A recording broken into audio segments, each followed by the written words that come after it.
Hello friends, மகளே மருமகளே சீரியலில் என்ன நடக்குதுன்னு பார்க்கலாம் வாங்க. வீடியோவை ஸ்கிப் பண்ணாமல் கடைசி வரைக்கும் பாருங்கள். சேனலை சப்ஸ்கிரைப் பண்ணிக்கோங்க, மறக்காமல் பெல்லைக்கானையும் கிளிக் பண்ணிக்கோங்க. இப்போது இங்கே நம்ம சின்ன தம்பி பயங்கர ஹாப்பியாக இருக்காங்க. ஏன்னா நம்ம அம்முக்காக saree எடுத்திருக்காங்க. எப்போ அம்மு நீ வருவ? உன்கிட்ட நான் இந்த சாரியை கொடுத்து உன்னை கட்டி பார்க்க சொல்லணும். நீ இந்த சாரியில் அம்பிட்டு அழகாக இருப்பேன்னு எனக்கு தோணுது. ஆனால் இப்போது நீ எப்படி இருக்கன்னு கூட சரியாக என்னால் கணிக்க முடியல. சின்ன வயசில் பார்த்தது இப்போது நீ ரொம்ப அழகாக இருப்பல்ல. அழகாக இருந்தாலும் இல்லைனாலும் நீ அம்மு தான். நீ எப்படி இருந்தாலும் நான் உன்னை ஏற்றுப்பேன் அம்மு அப்படின்னு சொல்லிட்டு இங்கே புடவை கூட நம்ம சின்ன தம்பி பேசிக்கிட்டு இருக்காங்க. இதெல்லாம் மறைஞ்சு நின்று நம்ம துளசி பார்த்து ரசிச்சுக்கிட்டு இருக்காங்க. கவலைப்படாதீங்க சின்ன தம்பி, நான் சீக்கிரமாகவே உங்கள் முன்னாடி வந்து நிற்பேன். ஆனால் நான் தான் அம்முன்ற விஷயம் உங்களுக்கு தெரிய வந்தது அப்படின்னா நீங்கள் எப்படி ரியாக்ட் பண்ணுவீங்கன்றதை யோசிச்சு பார்க்க கூட என்னால் முடியல. நீங்கள் அத்தைக்கு சாதகமாக நான் வந்து அம்மாவுக்கு துரோகம் பண்ணவே முடியாது அப்படின்ற மாதிரி சொல்வீங்களா? இல்லை நான் தான் அம்முன்னு சொல்லி தெரிஞ்சுக்கிட்டு எல்லாரையுமே எதிர்த்து என் கூட ஒன்று சேர்ந்து வாழ போகிறீங்களான்னு சொல்லிட்டு என்னால் கணிக்கவே முடியல சின்ன தம்பி. என்னமோ அந்த கடவுள் மேலே தான் பாரத்தை போட்டிருக்கேன். கண்டிப்பாக நீங்களும் நானும் ஒன்று சேர்ந்து சந்தோஷமாக வாழ்வோம். அதுக்கு துணையாக அவர் இருக்காரு அப்படின்னு சொல்லிட்டு நம்ம துளசி வந்து மனசுக்குள்ளேயே நினச்சி சிரித்து ரசிச்சுக்கிட்டு இருக்காங்க. இப்போது இங்கே கரெக்டாக சூடாமணி வராங்க. என்ன இந்த துளசி அடிக்கடிக்கு வந்து சின்ன தம்பி ரூமு முன்னாடியே நின்றுக்கிறா, அது மட்டும் இல்லாமல் கையில் ஏதோ வேட்டி ஷர்ட் வச்சுக்கிட்டு இருக்காளே அப்படின்னு சொல்லிட்டு குறுகுறுன்னு பார்க்குறாங்க. உடனே இங்கே சூடாமணி வந்து என்ன துளசி, என்ன சின்ன தம்பி ரூம் முன்னாடி நின்றுக்கிட்டு அப்படி சிரிச்சுக்கிட்டு இருக்க அப்படின்னு சொல்லவும் இங்கே நம்ம துளசி அப்படி பதட்டப்படுறாங்க, முழிக்கிறாங்க. இல்லை இல்லை சும்மா தான் நின்றுக்கிட்டு இருக்கேன். ஆமாம் கையில் என்ன வேட்டி ஷர்ட் இருக்குது, எதுக்காக யாருக்காக அப்படின்னு சொல்லி கேட்கவும் உடனே துளசி திக்கி திணறாங்க. ஒரு மாதிரி தடுமாற்றமாக பதில் சொல்கிறாங்க. இது வந்து என் ஃப்ரெண்டுக்கு ஒருத்தவங்களுக்கு பிறந்த நாள், அவங்களுக்கு நான் கிஃப்ட் பண்ணணுன்றதுக்காக தான் வாங்கினேன் அப்படின்னு சொல்லி சொல்கிறாங்க. ஆமாம் உனக்கு பாய்ஸில் கூட ஃப்ரெண்ட் இருக்காங்களா, பாய் ஃப்ரெண்ட் கூட அப்படின்னு சொல்லி கேட்கவும், ஏன் எனக்கெல்லாம் பாய் ஃப்ரெண்ட் இருக்கக்கூடாதா? நான் படிக்கிற காலேஜில் கூட பாய்ஸ் இருக்காங்களே, பாய்ஸில் ஃப்ரெண்டாக வச்சுக்கிறது ஒரு தப்பும் கிடையாதே, நல்ல மனசோட பழகுனா ஒரு தப்புமே கிடையாது அப்படின்னு சொல்லிட்டு துளசி வந்து சொல்கிறாங்க. இங்கே சூடாமணிக்கு டவுட்டாகவே இருக்குது. பாய் ஃப்ரெண்டுக்கு வாங்கினாலா இல்லை அந்த சின்ன தம்பிக்காக வாங்கியிருப்பாளா அப்படின்னு சொல்லிட்டு யோசிக்கிறாங்க. இப்போது நம்ம துளசியுமே அங்கேருந்து கிளம்பிடுறாங்க. சூடாமணிக்கு பயங்கர டவுட்டாக இருக்குது. இப்போது அவங்க அம்மாக்கிட்டேயும் அவங்க அப்பாக்கிட்டேயும் போகிறாங்க. அம்மா இன்னைக்கு ஒரு காட்சியை பார்த்தம்மா அப்படின்னு சொல்லி சொல்லவும், என்னடி பார்த்த அப்படின்னு சொல்லி கேட்கவும், இல்லைம்மா அந்த துளசி அடிக்கடிக்கு போய் சின்ன தம்பி ரூம் முன்னாடி நின்றுக்கிறா. சின்ன தம்பியை அவனுக்கே தெரியாமல் பார்த்து ரசிச்சுக்கிட்டு இருக்கா. அது மட்டும் இல்லாமல் இன்னைக்கு அவள் கையில் ஒரு வேட்டி ஷர்ட் வச்சுக்கிட்டு இருந்தா. அது சின்ன தம்பிக்காக வாங்கியிருப்பான்னு தான் நான் நினைக்கிறேன். ஆனால் அவளை கேட்டால் என் ஃப்ரெண்டுக்கு பாய் ஃப்ரெண்டுக்கு பிறந்த நாள் அவங்களுக்கு கிஃப்ட் பண்ணுறதுக்காக வாங்கினேன்னு சொல்லிட்டு என்கிட்ட கதை கட்டுறா. ஆனால் அது சின்ன தம்பிக்காக தான் வாங்கியிருப்பான் அப்படின்னு சொல்லிட்டு இங்கே சூடாமணி வந்து அவங்க அப்பா அம்மா கிட்ட சொல்கிறாங்க. சூடாமணி நீ சொல்கிறது தான் கரெக்டாக இருக்கும். சரி பார்ப்போம் இரு, கண்டிப்பாக கத்திரிக்காய் முத்தனா கடைத்தேர்வுக்கு வந்து தானே ஆகணும். அப்படி துளசி மனசில் என்ன இருக்குது அப்படின்றது கூடிய சீக்கிரமே வெளியே வரும். இந்த நாச்சியார் தான் துளசி மேலே அம்புட்டும் நம்பிக்கை வச்சுக்கிட்டு இருக்காங்க. நாச்சியார் அக்கா மேலே, இது நாச்சியார் அண்ணி மேலே பெரிய இடியாக தூக்கி போட தானே போகிறான் இந்த துளசி. அந்த வேலைக்காரன் சின்ன தம்பி கூட ஓடி போக போகிறான். அபிராமி நாச்சியார் அண்ணி கண்டிப்பாக இந்த துக்கத்திலேயே உயிரை விட்டுருவாங்க. அதுக்கப்புறம் ஒட்டுமொத்த சொத்தையுமே நம்ம தான் அனுபவிக்க போகிறோம். அது மட்டுமா இந்த வளநாட்டுக்கே ஜமீனா நாச்சியாரா நீ தாண்டி இருக்க போகிற துளசி அப்படின்னு சொல்லிட்டு அவங்க அம்மா வந்து சொல்கிறாங்க. இங்கே சூடாமணிக்கு பயங்கர குஷியாயிடுச்சு. அம்மா நீ சொல்கிற வார்த்தையே ரொம்ப காதுக்கு இனிமையாக இருக்குமா, எப்பம்மா நான் இந்த வளநாட்டுக்கு நாச்சியார் ஆவறது அப்படின்னு சொல்லிட்டு இவங்க அந்த விஷயத்தை பற்றி பேசிக்கிட்டு இருக்காங்க. இன்னொரு சைடு இங்கே நம்ம பரஞ்சோதி தன்னோட பிள்ளையை எப்படியாவது கண்டுபிடிச்சிடணும் அப்படின்றதுக்காக தாயாம்மா எங்கே இருக்காங்கன்னு சொல்லிட்டு தேடி தேடி அலைஞ்சிக்கிட்டு இருக்காங்க. கடைசி வரைக்குமே இப்போது தாயம்மாவை கண்டுபிடிச்ச பாடே இல்லை. ஆனால் அந்த தாயம்மா சின்ன தம்பியோட அம்மா தான் அப்படிங்கிற விஷயம் இப்போ வரைக்குமே நம்ம இது பரஞ்சோதிக்கு தெரியல. அதாவது பக்கத்திலேயே நெய்ய வச்சுக்கிட்டு ஊர் ஃபுல்லா தேடுற கணக்கா தான் இது. அதாவது இந்த விஷயம். அன்னைக்கு கூட நம்ம சின்ன தம்பியோட அம்மா வீட்டுக்கே வந்திருப்பாங்க. ஆனா, நம்ம பரஞ்சோதி தாயம்மாவ கண்டுபிடிக்கணுன்றதுக்காக எங்கெங்கேயோ போய் அலைஞ்சிட்டு இருந்திருப்பாங்க. ஆனா, நம்ம கடைசியில தாயம்மா அவங்க வீட்லயே தான் இருந்திருப்பாங்க. இப்போ நம்ம தாயம்மாவுக்குமே அடிக்கடிக்கு உடம்பு முடியாம போகுது. அடிக்கடிக்கு ஹாஸ்பிட்டல் போயிட்டு வராங்க. பக்கத்து வீட்டுக்காரங்க இருந்துட்டு, "இங்க பாரு தாயம்மா, அதான் உன் பிள்ளை இருக்கான்ல, அவன்கிட்ட சொன்ன அப்படின்னா, உன்னை டெய்லியுமே வந்து பார்த்துட்டு போவான். உன்னை ஹாஸ்பிட்டலுக்கும் கூட்டிட்டு போவான்ல. நீ எதுக்காக தாயம்மா ரொம்ப கஷ்டப்பட்டு நடந்து ஹாஸ்பிட்டலுக்கு போயிட்டு போயிட்டு வந்துகிட்டு இருக்க? அது மட்டும் இல்லாம, நீ ஓரளவுக்கானா ஓகேவா இருந்தா பரவாயில்ல. மயங்கி நடு ரோட்லயே விழுந்துடுற. இப்படி ரொம்பவே முடியாத நிலையில தான் இருக்க. நீ இப்போ உன் சின்ன தம்பி கூட உன் பையன் கூடவே இருக்கலாம்ல. அவனும் ஒரு வீட்ல வேலை பார்த்துக்கிட்டு இருக்கான். அங்கேயே நீயும் ஏதாவது ஒரு வேலைய பார்த்துக்கிட்டு, உங்க மகன் கூட இருந்தா உனக்கும் கொஞ்சம் பாதுகாப்பா இருக்கும்ல தாயம்மா" அப்படின்னு சொல்லவும், எங்க தாயம்மாவுமே அதுதான் கரெக்ட்டுன்னு எனக்கும் தோணுது. ஏன்னா, இப்பலாம் என்னால சரியா வேலை கூட பார்க்க முடியறதில்ல. ரொம்ப தூரம் நடந்தாவே மயக்கம் வந்துடுது. உள்ளுக்குள்ள என்னென்னமோ பண்ணிக்கிட்டு இருக்கு. நீ சொன்னது தான் கரெக்ட்டு. நான் இன்னைக்கே சின்ன தம்பிய பார்க்கறதுக்கு போலான்னு தான் இருந்தேன். நீ சொன்ன ஐடியாவும் நல்லா தான் இருக்கு. நான் சின்ன தம்பிக்கிட்ட இத பத்தின விஷயமா பேசுறேன். அந்த வீட்ல என்ன வேலைக்கு எடுத்துக்கிட்டாங்க அப்படின்னா, நானும் சின்ன தம்பி கூடவே அங்கேயே தங்கிடலான்னு தான் இருக்கேன் அப்படின்னு சொல்லிட்டு, எங்க தாயம்மா வந்து சொல்றாங்க. உடனே அவங்க பக்கத்து வீட்டுக்காரவங்க, "ஆமா தாயம்மா, முதல்ல அந்த விஷயத்த பண்ணு நீ. நீ பணம் சம்பாதிக்கிறதும் போதும், உன்னுடைய ஹாஸ்பிட்டல் செலவுக்கு குடுக்குறதும் போதும். நீ பேசாம உன் பையன் கூடயே போய் செட்டில் ஆகுற வழிய பாரு" அப்படின்னு சொல்லிட்டு அவங்க சொல்றாங்க. இப்போ இங்க நம்ம தாயம்மா வந்து துணிமணியெல்லாம் எடுத்துக்கிட்டு இங்க வளநாட்டுக்கு வந்துகிட்டு இருக்காங்க. அ வந்ததுமே இங்க சிவகாமிய பார்க்குறாங்க. சிவகாமிய பார்த்ததுமே மறைஞ்சு நின்டுக்கிறாங்க. சிவகாமி கார்ல தான் எங்கேயோ போய்க்கிட்டு இருக்காங்க. சிவகாமிய பார்த்தாவே பயமும் பதட்டமும் நம்ம தாயம்மாவுக்கு நிறையவே இருக்குது. அது மட்டும் இல்லாமல் அவங்கள சுத்தமாக நம்ம தாயம்மாவுக்கு பிடிக்கவே பிடிக்காது. எங்கள் சின்ன தம்பி அபிராமி நாச்சியார் அம்மாவுக்கு பிறந்த பிள்ளைன்ற விஷயம் சிவகாமிக்கு தெரிஞ்சுது அப்படின்னா கண்டிப்பாக சின்ன தம்பியை கொன்று போட்டுருவாங்கன்ற ஒரே காரணத்துக்காக தான் நம்ம தாயம்மா இப்போ வரைக்குமே சின்ன தம்பி தான் அபிராமியோட பையன்ற விஷயத்த யாருக்கிட்டையுமே ஓப்பன் பண்ணாமல் இருக்காங்க. இப்போதைக்கு பரஞ்சோதிக்கு தான் தெரியும். ஆனால் பரஞ்சோதிக்கு தெரிஞ்சிருக்கு அப்படின்ற விஷயமும் நம்ம தாயம்மாவுக்கு தெரியாது. இப்போது தாயம்மாவை தேடி ஒரு பக்கம் நம்ம பரஞ்சோதி அழிஞ்சிக்கிட்டு இருக்கவும், தாயம்மா பரஞ்சோதியோட வீட்டுக்கே இப்போ வந்துக்கிட்டு இருக்காங்க. இப்போது கரெக்டாக நம்ம சின்ன தம்பி கார் எடுக்கிறாங்க துளசியை இது காலேஜில் ட்ராப் பண்ணுறதுக்காக. அப்போ தான் நம்ம தாயம்மா வந்து நிற்கிறாங்க. தாயம்மாவை பார்த்ததுமே இங்கே நம்ம சின்ன தம்பி ஓடி போயிட்டு, "அம்மா, என்னம்மா திடீர்னு சொல்லாமல் கொள்ளாமல் வந்திருக்க?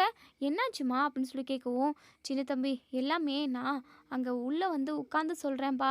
என்னால் ரொம்ப நேரம் நிற்க முடியலப்பா. ரொம்ப தூரம் நடந்து வந்தேனா, அதான் ஒரு மாதிரி சலுப்பா ஒரு மாதிரி களைப்பா இருக்குப்பா" அப்படின்னு சொல்லவும், "சரிம்மா சரிம்மா, நீ வா ஃபஸ்ட்டு தண்ணி குடிப்பா வா" அப்படின்னு சொல்லிட்டு தண்ணி கொண்டு வந்து கொடுக்குறாங்க. இப்போ துளசி தாயம்மாக்கிட்ட, "நல்லா இருக்கீங்களாம்மா?" அப்படின்னு சொல்லி கேட்கவும், "நான் நல்லா இருக்கேன் தாயி, நீ நல்லா இருக்கியா?" அப்படின்னு சொல்லி கேட்குறாங்க. "நான் நல்லா தான் இருக்கேம்மா" அப்படின்னு சொல்லிட்டு 2 பேரும் பேசிக்கிட்டு இருக்காங்க. "சரிங்க, வாங்க நம்ம அத்தையை பார்க்க போகலாம்" அப்படின்னு சொல்லிட்டு கையை பிடிச்சி கூட்டிகிட்டு போகிறாங்க. இதெல்லாம் பார்த்த எங்கள் சூடாமணிக்கும் கோமதிக்கும் பயங்கரமாக கடுப்பாகுது. இந்த சின்ன தம்பிக்கும் சரி, சின்ன தம்பியோட அம்மாவுக்கும் சரி, ராஜ மரியாதை தான் இந்த நாச்சியார் அண்ணியும் இந்த துளசியும் கொடுக்குறாங்களே. ஆனால் இந்த வீட்டில் இருக்கிற நமக்கு ஒருத்தரும் மரியாதை கொடுக்கறது கிடையாது அப்படின்னு சொல்லிட்டு இங்கே அவங்க 2 பேருமா புலம்பிக்கிட்டு இருக்காங்க. இப்போது தாயம்மாவை பார்த்ததுமே இங்கே நம்ம அபிராமிக்கு பயங்கர சந்தோஷமாக இருக்குது. "வாங்கம்மா, உங்களை பார்க்கறதுக்காக நானே உங்கள் ஊருக்கு வரலான்னு நினச்சிக்கிட்டு இருந்தேன். நீங்கள் வந்து கூட ரொம்ப நாள் ஆகுதுல்ல. அது மட்டும் இல்லாமல் சின்ன தம்பிக்கு அடிக்கடிக்கு உங்கள் ஞாபகம் வந்துக்கிட்டே இருக்குது. அதனால தான் இங்கே பாருங்க அம்மா, நீங்கள் எதுக்காக தேவையில்லாமல் அங்கே இங்கேன்னு போயிட்டு அலைஞ்சிக்கிட்டு வேலை பார்த்துக்கிட்டு, ஏன் நம்ம வீட்டிலே எவ்வளோ வேலை இருக்குது. ஏதாவது உங்களால் முடிஞ்ச வேலையை பார்த்துக்கிட்டு நீங்களும் சின்ன தம்பி கூடவே இருந்துடலாம்ல" அப்படின்னு சொல்லிட்டு நம்ம அபிராமியுமே சொல்கிறாங்க. எங்கள் தாயம்மா எதுவுமே பேசாமல் சைலண்ட்டாக நிற்கவும், சின்ன தம்பி இருந்துட்டு, "ஐயோ, இது இருக்கட்டும் விடுங்க அம்மா, அவங்க என் வீட்டிலே, அதாவது எங்கள் ஊர்லேயே இருக்கட்டும், அந்த ஊர் தான் அவங்களுக்கு செட் ஆகும்" அப்படின்னு சொல்லவும், உடனே தாயம்மா சொல்கிறாங்க, "இல்லை சின்ன தம்பி, நான் உன்னை பார்க்கறதுக்காக தான் வந்தேன். உன்னை பார்த்து ஒரு முக்கியமான விஷயத்த பேசிட்டு போகணும்னு நினச்சேன். போகணுன்ற மாதிரிலாம் இல்லை, உன் கூடவே தங்கணும்னு தான் நினச்சேன். இந்த வீட்டில் எனக்கு ஏதாவது வேலை வெட்டி கொடுத்தாங்க அப்படின்னா அதை வச்சு நானும் ஏதோ வேலையும் பார்த்துக்கிட்டு காசையும் சம்பாதிச்ச மாதிரி இருக்கும். உன் கூடவே இருந்த மாதிரியும் இருக்கும் சின்ன தம்பி. என்னால் இனிமேல் தனியாலாம் இருக்க முடியாது சின்ன தம்பி அப்படின்னு சொல்லுவோம். ஏம்மா எதுக்காக இருக்க முடியாதுன்ற? இங்கே நீயும் வேலைக்கு வரேன்ற, உன்னால் இங்கே இருக்கிற வேலையெல்லாம் செய்ய முடியுமா? அது மட்டும் இல்லாமல் உன்னை இவங்க ஏற்றுப்பாங்களா என்னன்னு தெரியலையே அப்படின்னு சொல்லிட்டு உடனே அபிராமி இருந்துட்டு, டே சின்ன தம்பி என்னடா பேச்சு பேசிக்கிட்டு இருக்க? அதெல்லாம் ஒன்றுமே இல்லை. உங்கள் அம்மா இங்கே இருக்கட்டும். அவங்க வேலை பார்க்கணுன்னு எந்த அவசியமும் இல்லை. அவங்க உன்னை பார்த்துக்கிட்டு இந்த வீட்டில் இருந்தாவே அது மட்டுமே போதும் அப்படின்னு சொல்கிறாங்க. உடனே நம்ம தாயம்மா இருந்துட்டு, நான் சும்மா இருந்து பழக்கம் இல்லை. எனக்கு ஏதாவது வேலை கொடுத்தீங்க அப்படின்னா நான் வேலையை முடிச்சுட்டு பணத்தை வாங்கிப்பேன் அப்படின்னு சொல்கிறாங்க. உடனே நம்ம சின்ன தம்பி இருந்துட்டு, வேலை பார்க்குற விஷயமெல்லாம் அப்புறமா பார்த்துக்கலாமா, நீ ஏதோ முக்கியமான விஷயம் சொல்கிறதுக்காக தான் வந்தேன்னு சொன்னேன். என்னம்மா விஷயம் அப்படின்னு சொல்லி கேட்குறாங்க. உடனே இங்கே நம்ம தாயம்மா இருந்துட்டு, டே சின்ன தம்பி என்னால் முன்ன மாதிரியெல்லாம் வேலை பார்க்க முடியறதில்லடா. அது மட்டும் இல்லாமல் எனக்கு ஒரு மாதிரி தலை சுற்றிக்கிட்டே இருக்குது. ரொம்ப தூரம் நடக்க முடியறதில்ல. சரியாக சாப்பாடு இறங்குறதில்ல. இப்படி உடம்புல எக்கச்சக்கமான பிரச்சனை இருக்குடா. இதெல்லாம் வச்சுக்கிட்டு என்னால் இருக்க முடியலடா. தனியாக இருந்தால் ஏதாவது ஆயிடுமோன்னு பயமாக இருக்குது. அதான் உன் கூடவே இருந்துடலான்னு சொல்லிட்டு முடிவெடுத்து வந்திருக்கேன்ப்பா. நீ என்னப்பா சொல்கிற அப்படின்னு சொல்லுவோம். எங்கள் சின்ன தம்பி வந்து தயங்குறாங்க. உடனே நம்ம அபிராமி இருந்துட்டு, டே சின்ன தம்பி எதுக்குடா தயங்கிக்கிட்டு இருக்க? உன் அம்மாவால் தான் உடம்பு முடியல, தனியாக இருக்க ஆகலைன்னு சொல்லிட்டு தானே இங்கே வந்திருக்காங்க. நீ இருன்னு சொல்லேன்டா அப்படின்னு சொல்லுவோம். இல்லைம்மா இங்கே இருக்கிறவங்கலாம் எதுவுமே சொல்ல மாட்டாங்கடா. நான் சொல்லிட்டேன்னா அவ்வளோதான். சரியா? உன் அம்மா இங்கே இருக்கட்டும். அவங்க வேலை செய்யணும்னு கூட அவசியம் கிடையாது. அவங்க ரெஸ்ட் எடுக்கட்டும் சின்ன தம்பி அப்படின்னு சொல்கிறாங்க. இன்னொரு சைடு நம்ம பரஞ்சோதி தாயம்மாவை தேடி ஊர் ஊராக அலைஞ்சிக்கிட்டு இருக்காங்க. நம்ம அபிராமி இங்கே பரஞ்சோதிக்கு கால் பண்ணுறாங்க. ஏங்க எங்கெங்க இருக்கீங்க அப்படின்னு சொல்லி கேட்கவும், ஏன் அபிராமி மருந்து தேவைப்படுது, அதான் மருந்தை தேடி நான் ஒரு ஊருக்கு வந்திருக்கேன், சொல்லு அபிராமி அப்படின்னு சொல்லுவோம். இல்லைங்க, முன்ன ஒரு டைமு சின்ன தம்பியோட அம்மா வீட்டுக்கு வந்திருந்தாங்க. அப்போது நீங்கள் அவங்கள பார்க்க முடியாமல் போயிடுச்சு. இப்போது அவங்க திரும்பவும் வந்திருக்காங்கங்க. உடம்பு முடியாமல் வந்திருக்காங்க. அதான் அவங்க இங்கேயே இருக்கட்டும்னு சொல்லியிருக்கேன். நீங்கள் எப்போ வருவீங்க? அவங்கள பார்த்து 2 வார்த்தை பேசுகிறீங்களா அப்படின்னு சொல்லுவோம். சரி அபிராமி, நான் ஈவினிங் வந்துடுவேன். ஈவினிங் ஆகுமா? அப்படி என்னங்க வேலை? அதான் சொன்னேன்ல அபிராமி, மருந்து வாங்கிட்டு வரத்துக்கு கொஞ்சம் டைம் ஆகும். சரியா? நீ பார்த்துக்கோ, நான் ஈவினிங் வந்து அவங்க கூட பேசுகிறேன் அப்படின்னு சொல்கிறாங்க. சரிங்க அப்படின்னு சொல்லிட்டு ஃபோனை வச்சிடுறாங்க. இப்போது இங்கே நம்ம துளசி வந்து அதாவது நம்ம சின்ன தம்பியோட அம்மாவை ஒரு ரூமுக்கு கூட்டிகிட்டு போகிறாங்க. நீங்கள் இங்கேயே ஸ்டே பண்ணிக்கலாம். உங்களுக்கு ஏதாவது தேவை அப்படின்னா நீங்கள் எங்கிட்ட கேளுங்க. சாப்பிட்றீங்களா? சாப்பாடு கொண்டு வரவா அப்படின்னு சொல்லிட்டு இங்கே நம்ம துளசி வந்து கேட்குறாங்க. அதாவது நம்ம தாயம்மாவை ரொம்பவே விழுந்து விழுந்து கவனிச்சுக்கிறாங்க. இதை எல்லாத்தையுமே எங்கள் சூடாமணி வந்து கவனிக்கிறாங்க. வருங்கால மாமியாரை ரொம்ப சூப்பராக சிறப்பாக கவனிக்கிறா இந்த துளசி. சரி சரி, எப்படியோ ஒன்று இந்த துளசியும் சின்ன தம்பியும் வீட்டை விட்டு ஓடி போயிட்டாங்க அப்படின்னா ரொம்ப ரொம்ப நல்லது அப்படின்னு சொல்லிட்டு மனசுக்குள்ளே நினைக்கிறாங்க. அதுக்கப்புறம் இங்கே நம்ம தாயம்மா வந்து தனியாக தான் உட்காந்துட்ருக்காங்க பெட்டில். இங்கே நம்ம துளசி இருந்துட்டு, அம்மா என்னம்மா உங்களுக்கு அவ்வளோ பிரச்சனை? ஒரு மாதிரி டல்லாகவே இருக்கீங்க. சரியாக சாப்பிட்றீங்களா இல்லைங்களா? நான் சாப்பாடு கொண்டு வரவா அப்படின்னு சொல்லி கேட்கவும், ஏம்மா இப்போ தானே 1 மணி நேரத்துக்கு முன்னாடி தானே சாப்பாடு கொண்டு வந்து கொடுத்தேன். திரும்பவும் எப்படிம்மா பசிக்கும்? எனக்கு பசிக்கலாமா அப்படின்னு சொல்கிறாங்க. இப்போது இங்கே நம்ம துளசி வந்து அங்கே கீழே குனிஞ்சு வேலை பார்க்குறப்போ, அதாவது பெட்ஷீட்ஸ் எல்லாம் பெட்டு மேலே போட்டுக்கிட்டு இருக்காங்க. அப்போது தாலி வந்து முன்னாடி வந்து தொங்குது. தாலியை பார்த்ததுமே இங்கே நம்ம தாயமாக இருந்துட்டு, என்னங்கம்மா உங்களுக்கு அப்போது மறுத்தாலி ஏறிடுச்சா? நீங்கள் 2ஆம் தரமாக கல்யாணம் பண்ணிக்கிட்டீங்களா? அதுக்கு நாச்சியார் அம்மா ஒத்துக்கிட்டாங்களா அப்படின்னு சொல்லி கேட்குறாங்க. இதை கேட்டதுமே எங்கள் துளசிக்கு பயங்கர அதிர்ச்சியாக இருக்குது. என்ன இவங்க இப்படி கேட்குறாங்களே அப்படின்னு சொல்லிட்டு கழுத்தை பார்க்கவும் தான் தாலி வந்து முன்னாடி தொங்குது. ஐயோ இவங்களுக்கு தெரிஞ்சிருச்சு அப்படின்னு சொல்லிட்டு ரொம்பவே பதட்டப்படுறாங்க. முகமெல்லாம் வேர்த்து கொட்டுது. உடனே தாயமாக இருந்துட்டு, ஏம்மா இப்படி பதட்டப்படுற? ஏன் உனக்கு இப்படி வேர்த்து கொட்டுது? என்னாச்சுமா அப்படின்னு சொல்லிட்டு ரொம்பவே பதட்டமாக கேட்குறாங்க. இப்போது துளசி இருந்துட்டு, அம்மா நான் என்ன சொல்கிறதுன்னு எனக்கு ஒன்றுமே புரியலம்மா. அம்மா உண்மையே உங்களுக்கு கல்யாணம் நடந்துடுச்சான்ற மாதிரி கேட்கவும், அப்போ தான் துளசி இருந்துட்டு உடனே போயிட்டு கதவெல்லாம் லாக் பண்ணிவிட்டு, இங்கே பாருங்கம்மா, உங்ககிட்ட நான் ஒரு முக்கியமான விஷயம் சொல்லணும். இதை நீங்கள் யார்கிட்டையும் சொல்ல மாட்டீங்கன்ற ஒரு நம்பிக்கையில் தான் சொல்கிறேன். உங்கள் பையன் இருக்கார்ல, அவர் தான் என் கழுத்தில் தாலி கட்டியிருக்காரு. இப்போ வரைக்குமே இந்த தாலி என் கழுத்தில் இருக்குன்ற விஷயமே யாருக்குமே தெரியாது அப்படின்னு சொல்கிறாங்க. இதை கேட்டதுமே இங்கே நம்ம தாயம்மாவுக்கு பயங்கர அதிர்ச்சியாக இருக்குது. என்ன சொல்கிறீங்கம்மா அப்படின்னு சொல்லி கேட்கவும், ஆமாங்க அப்படின்னு சொல்லிட்டு இங்கே நம்ம அபிராமிக்காக மருந்து கொண்டு வந்ததுக்காக வீரபாண்டி ஊருக்கு போனதுமே அங்கே மருந்து கொண்டு வந்த விஷயம், அங்கே நடந்த பிரச்சனைகள், அதுக்கப்புறம் தன்னோட உயிரை காப்பாற்றுறதுக்காக நம்ம சின்ன தம்பி தாலி கட்டின விஷயம்னு சொல்லிட்டு மொத்த விஷயத்தையுமே சொல்கிறாங்க. அதே சமயம் கோவில் உண்டே இல்லை தாலி கழட்டி போட்டுடுறேன் அப்படின்னு சொல்லிட்டு சின்ன தம்பிக்கிட்ட சொன்னதும் சொல்கிறாங்க. இப்போது என் கழுத்தில் தாலி இருக்குன்ற விஷயம் சின்ன தம்பிக்குமே தெரியாதுங்க அத்தை, நீங்கள் எனக்கு மாமியார் ஆக போகிறீங்க அப்படின்னு சொல்லி சொல்கிறாங்க. இதை கேட்டதுமே நம்ம தாயம்மாவுக்கு பயங்கர சந்தோஷமாக இருக்குது. ஏன்னா தன்னோட பிள்ளை இல்லை சின்ன தம்பின்ற விஷயம் நம்ம தாயம்மாவுக்கு தெரியும். அபிராமி நாச்சியாரோட பையன்தான் சின்ன தம்பி. இப்போது இந்த வளநாட்டுக்கே நீதாம்மா மருமக, கடவுள் நல்லபடியாக தான் அமைச்சு கொடுத்துருக்காரு, எங்கெங்கே எப்படி எப்படி முடிச்சு போடணுமோ அப்படி தான் முடிச்சு போட்டிருக்காரு அப்படின்னு சொல்லிட்டு இங்கே நம்ம தாயம்மா வந்து மனசுக்குள்ளேயே நினைக்கிறாங்க. இப்போது இங்கே துளசி இருந்துட்டு, அத்தை என்னை ஆசீர்வாதம் பண்ணுங்க அத்தை அப்படின்னு சொல்லி சொல்கிறாங்க. ஐயோ இருக்கட்டும் விடுமா, எப்போவுமே என்னுடைய ஆசீர்வாதம் உனக்கு இருக்குது. அம்மா சின்ன தம்பிக்கு உன் கழுத்தில் தாலி இருக்குன்ற விஷயம் இப்பவுமே தெரியாதா அப்படின்னு சொல்லி கேட்கவும், ஆமாத்த அவர் என்னுடைய உயிரை காப்பாற்றுறதுக்காக தான் தாலியை கட்டினாரு, அதை கோவில் உண்டையில் கழட்டி போட்டுருணுன்னு கூட அவர் வந்து சொல்லியிருந்தாரு. ஆனால் நான் போடவே இல்லை. அப்படி போட்டால் அவரோட உயிருக்கு ஏதாவது ஆபத்து வருமோன்னு சொல்லி தான் நான் தாலியை கழட்டி போடலை. அதே சமயம் என் வீட்டுக்காரருக்குமே நானும் அவரும் ஒன்று சேர்ந்து வாழணுன்றது தான் அவரோட ஆசை. என் கணவர் வந்து கூட சொன்னார். அதை விட முக்கியம் என்னென்னா, சின்ன தம்பி சின்ன வயசில் ஒரு பொண்ணு அம்முன்னு ஒரு பொண்ணை ஃபோட்டோவில் வச்சிட்ருப்பாரு. அந்த பொண்ணுக்காக இப்போ வரைக்குமே வெயிட் பண்ணிக்கிட்டு இருந்திருப்பாரு. ஆனால் அந்த பொண்ணே நான் தான் அப்படின்னு சொல்லி சொல்கிறாங்க. இதை கேட்டு நம்ம தாயம்மாவுக்கு பயங்கர ஹாப்பியாக இருக்குது. எல்லாமே நல்ல விஷயமாகவே நடக்குது. இனிமேல் சின்ன தம்பி வாழ்க்கையில் எல்லாமே நல்லதாக தான் நடக்கும் அப்படின்னு சொல்லிட்டு தாயம்மாவுமே யோசிக்கிறாங்க. இப்போ தாயம்மா இருந்துட்டு, ஏம்மா துளசி, நீ இந்த விஷயத்த சொன்னதுனால உன்கிட்ட நான் ஒரு முக்கியமான விஷயம் சொல்கிறேன். இந்த விஷயத்த நீ யார்கிட்டையுமே சொல்லக்கூடாது. முக்கியமாக சிவகாமி அம்மாவுக்கு இந்த விஷயம் தெரியக்கூடாது. தெரிஞ்சது அப்படின்னா கண்டிப்பாக சின்ன தம்பியோட உயிருக்கே ஆபத்து வரும் அப்படின்னு சொல்லி சொல்கிறாங்க. உடனே இங்கே நம்ம இது துளசி இருந்துட்டு, என்னம்மா என்னமோ சொல்கிறீங்களே, அப்படி என்ன விஷயத்த சொல்ல போகிறீங்க அப்படின்னு சொல்லி கேட்கவும், அப்போ தான் இங்கே நம்ம தாயம்மா சொல்கிறாங்க, நீ சின்ன தம்பியை கல்யாணம் பண்ணிக்கிட்டு இருக்க, கரெக்டாக தாம்மா அந்த கடவுள் முடிச்சு போட்டிருக்காரு.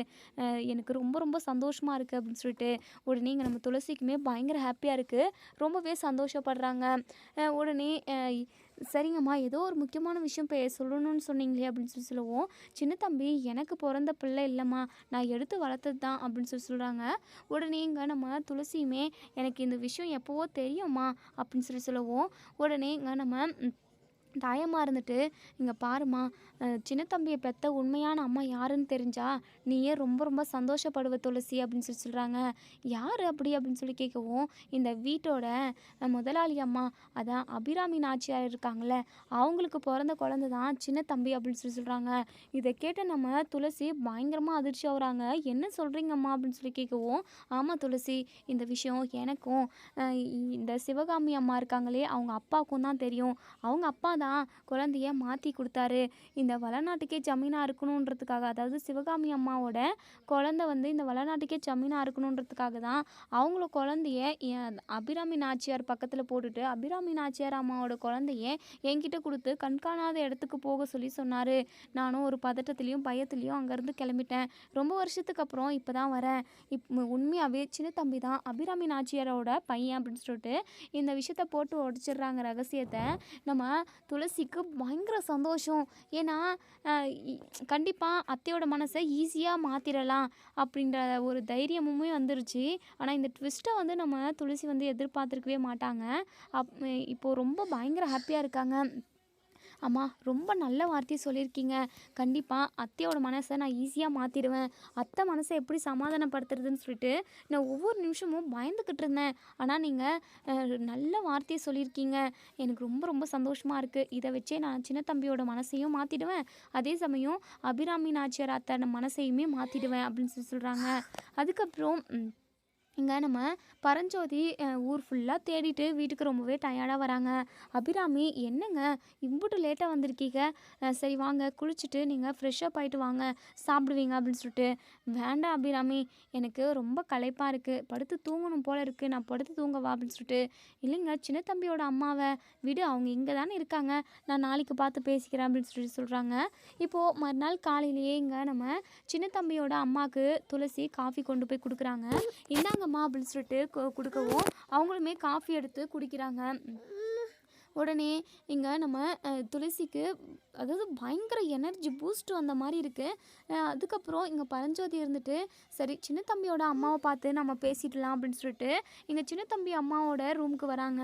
இங்கே தாயம்மாவை பார்த்துட்டு பயங்கரமாக ஷாக் ஆகுறாங்க நம்ம பரஞ்சோதி. ஏன்னா இந்த தாயம்மாவை ஊர் ஃபுல்லாக நம்ம தேடிக்கிட்டு இருந்தோம், ஆனால் நம்ம கண்ணுக்கு கிடைக்கல.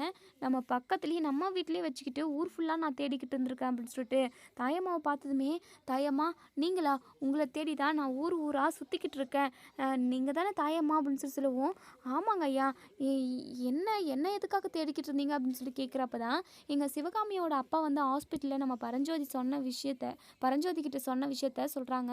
அதாவது உங்ககிட்ட தான் என்னுடைய பிள்ளைய வந்து கொடுத்துருக்காங்களாம், என் குழந்தைய நீங்கள் தான் வளர்த்துருக்கீங்க, இப்போ அவன் எங்கே இருக்கான், எப்படி இருக்கான், என்ன பண்ணிக்கிட்டு இருக்கான்னு சொல்லிட்டு இங்கே பரஞ்சோதி கேட்குறாங்க. எங்கள் தாயம்மாவுக்கு ரொம்பவே சந்தோஷமாக இருக்குது. அப்போது உங்களுக்கு ஏற்கனவே விஷயம் தெரிஞ்சிருக்கு. நம்ம பரஞ்சோதி தாயம்மா கிட்ட, அம்மா என் பிள்ளை எங்கம்மா இருக்கான், தயவு செஞ்சு அந்த விஷயத்த சொல்லுங்கம்மா அப்படின்னு சொல்லி சொல்லுவோம். உடனே இங்கே நம்ம தாயம்மா தயங்குறாங்க. ஏம்மா எதுக்காக இப்படி தயங்குறீங்க, தயவு செஞ்சு என் பிள்ளை எங்கே இருக்கான்னு சொல்லுங்கம்மா, என் பிள்ளை என்னை அப்பான்னு கூப்பிடணும் அப்படின்னு சொல்லிட்டு இங்கே நம்ம பரஞ்சோதி வந்து கேட்குறாங்க. அப்போ தான் அபிராமி வரவும், என்ன என்ன பேசிக்கிட்டு இருக்கீங்க, எங்கே எங்கே நம்ம பிள்ளைன்னு சொல்லிக்கிட்டு இருக்கீங்க, என்னங்க பிள்ளை அப்படின்னு சொல்லி கேட்கவும், அபிராமி எனக்கு எப்படி சொல்கிறதுனே தெரியல, நம்ம பிள்ளை உயிரோடு தான் இருக்குது, நமக்கு பிறந்த பிள்ளை நம்மளோட ரத்தம் இப்போ உயிரோடு தான் இருக்குது, அந்த பிள்ளை எங்கே இருக்குன்ற விஷயமே இந்த தாயம்மாவுக்கு தான் தெரியும், தாயம்மாவை தேடி தான் நான் ஊராக அலைஞ்சிக்கிட்டு இருந்தேன் அப்படின்னு சொல்கிறாங்க. ஏங்க என்னங்க சொல்கிறீங்க, எனக்கு ஒன்றுமே புரியல அப்படின்னு சொல்லிட்டு, எல்லாமே இன்னும் கொஞ்சம் நேரத்தில் புரிஞ்சிடும் அபிராமி. தாயம்மா நீ சொல்லு தாயம்மா, என் பிள்ளை எங்கே இருக்கான் அப்படின்னு சொல்லிட்டு. ஐயா உங்கள் பிள்ளை உங்கள் கண்ணு முன்னாடி தான் இதோ இங்கே நிற்கிறானே, இந்த சின்ன தம்பி தான் உங்களுக்கு பிறந்த பிள்ளை அப்படின்னு சொல்கிறாங்க. இதை கேட்ட பரஞ்சோதி பயங்கரமாக சந்தோஷப்படுறாங்க. டே சின்ன தம்பி, நீ தானாடா என் பிள்ளை, ஐயோ இத்தனை நாளாக என் கண்ணு முன்னாடியே இருந்தியடா, ஆனால் நீ தான் எங்களுக்கு பிறந்த பிள்ளைன்ற விஷயத்த நான் எங்களால் கண்டுபிடிக்காமே போயிடும்னு நான் நினச்சேன், ஆனால் இப்போது எப்படியோ எங்கள் முன்னாடியே இருந்து இத்தனை நாளாக எனக்கு தெரியாமல் இருந்திருக்க அப்படின்னு சொல்லிட்டு நம்ம சின்ன தம்பியை தழுவிக்கிறாங்க. அபிராமிக்கு ஒன்றுமே புரியல. ஏங்க என்னங்க நடக்குதுங்க அப்படின்னு சொல்லி கேட்கவும், அப்போ தான் நம்ம பரஞ்சோதி எல்லா டீட்டெயிலுமே சொல்கிறாங்க. நம்ம அபிராமி கண் கலங்குறாங்க. சின்ன தம்பி, அப்போது என்னுடைய குணமும் புத்தியும் உங்ககிட்ட இருக்குல்ல, நான் கூட உங்கள் அம்மா உன்னை ரொம்ப நல்லா வளர்த்துருக்காங்கன்னு நினச்சேன், உங்கள் அம்மாவுமே ரொம்ப நல்லா, அதாவது உங்கள் வளர்த்த தாயுமே நல்லா தான் வளர்த்துருக்காங்க, ஆனால் என்னுடைய குணமும் உனக்குள்ள தெரிஞ்சுது. அப்போவே நான் யோசித்தேன், ஒரு வேளை நமக்கு போன ஜென்மத்தில் உறவு இருந்திருக்குமோ அப்படின்ற மாதிரி நான் நினச்சேன். இப்போது இந்த ஜென்மத்திலேயே நீ தான் என்னுடைய புள்ளன்ற விஷயம் எனக்கு இப்போ தெரிய வந்துருச்சு. எனக்கு ரொம்ப சந்தோஷமாக இருக்குது சின்ன தம்பி. நான் செஞ்ச புண்ணியம் எல்லாமே இப்போ தான் எனக்கு கைக்கூடி வந்திருக்கு போல். என்னதான் முத்து இறந்து போனாலுமே அவனோட நினப்பு இப்போ வரைக்குமே என்னால் அதை அழிக்கவே முடியல சின்ன தம்பி. அப்போது முத்து தான் சிவகாமிக்கு பிறந்த பிள்ளையா அப்படின்னு சொல்லிட்டு இங்கே நம்ம அபிராமி வந்து கேட்குறாங்க. அதே சமயம் முத்து சாவுக்கு நம்ம சிவகாமி தான் காரணன்ற விஷயம் இங்கே அபிராமிக்கு தெரியாது. தெரிஞ்சது அப்படின்னா கண்டிப்பாக அவங்கள கொன்னே போட்டுருவாங்க. முத்து மேலேயுமே நம்ம அபிராமி வந்து எக்கச்சக்கமான பாசத்தை கொட்டியிருக்காங்க. என்னதான் வயிற்றில் சுமந்து பெக்கல அப்படின்னாலுமே மார்லையும் தோல்லையும் போட்டு வளர்த்துருக்காங்க. எப்போவுமே நம்ம முத்துவை நம்ம அபிராமி வந்து ஒசரத்தில் தான் வைப்பாங்களே தவிர தன்னோட பிள்ளை இல்லைன்றதுக்காக அவங்கள இறக்கிட மாட்டாங்க. முத்து இறந்தது, முத்தோட இழப்பு எப்போவுமே நம்ம அபிராமிக்கு ரொம்பவே கஷ்டமான ஒரு செயல் தான். இப்போது சின்ன தம்பி தன்னோட பிள்ளையாக கிடச்சிருக்கான்றதை நினச்சி ரொம்பவே சந்தோஷப்படுறாங்க. டே சின்ன தம்பி, எனக்கு மனசுக்கு அம்புட்டு நிறைவாக இருக்குடா அப்படின்னு சொல்லிட்டு இப்போது துளசி இருந்துட்டு, சரி நம்ம இப்போது இந்த விஷயத்த எல்லாருக்கிட்டையுமே சொல்லிடணும் அத்தை, நான் உங்ககிட்ட ஒரு முக்கியமான விஷயம் சொல்லணும் அத்தை, இதை நான் உங்ககிட்ட ஏற்கனவே கேட்கணும்னு நினச்சேன், ஆனால் அப்போ கேட்டிருந்தா கண்டிப்பாக ஒத்துருக்க மாட்டீங்க, இப்போ கண்டிப்பாக நீங்கள் நான் கேட்டதுக்கு கரெக்டான அதாவது நல்ல பதிலை சொல்லுவீங்க அப்படின்ற நம்பிக்கையோட உங்ககிட்ட கேட்குறேன். சின்ன தம்பிக்கு எனக்கும் கல்யாணம் நடந்துருச்சு அத்தை அப்படின்னு சொல்லிட்டு இதை கேட்டு நம்ம பரஞ்சோதி, அபிராமி, செண்பகம், கோமதி, சூடாமணின்னு எல்லாருக்குமே பயங்கர அதிர்ச்சியாக இருக்குது. துளசி என்ன சொல்கிற துளசி அப்படின்னு சொல்லி கேட்கவும், அப்போ தான் நடந்த எல்லா டீட்டெயிலுமே சொல்கிறாங்க. எல்லாத்தையுமே கேட்டு சொல்லிட்டு நம்ம அபிராமியும் நம்ம பரஞ்சோதியும் புரிஞ்சுக்கிறாங்க. இப்போது எப்போவுமே தன்னோட மருமகளாக தான் இருக்கணும்னு சொல்லிட்டு நம்ம அபிராமி வந்து துளசி நினச்சிருப்பாங்க. இப்போது உண்மையாகவே நம்ம துளசி தான் அபிராமியோட மருமக. ஆனால் சின்ன தம்பி துளசி ஏற்றுக்கிறதுக்கு மறுக்கிறாங்க.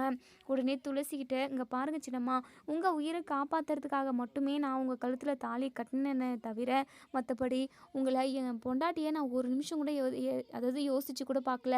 நீங்கள் என் முத்து ஐயாவோட மனைவி.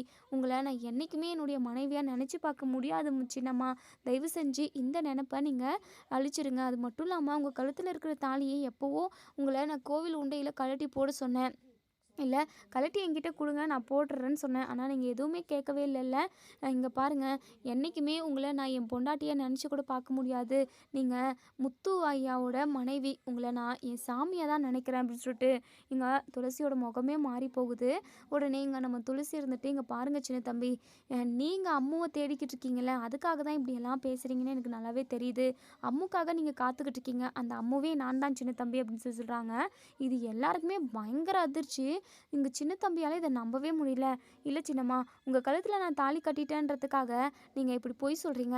என் அம்மு எனக்காக காத்துக்கிட்டு இருப்பா அப்படின்னு சொல்லுவோம். இங்கே பாருங்கள் சின்ன தம்பி அப்படின்னு சொல்லிட்டு சின்ன வயசில் நடந்த ஒரு சில மெமரிஸ் சொல்கிறாங்க. அதே சமயம் ஃபோட்டோஸுமே காட்டுறாங்க.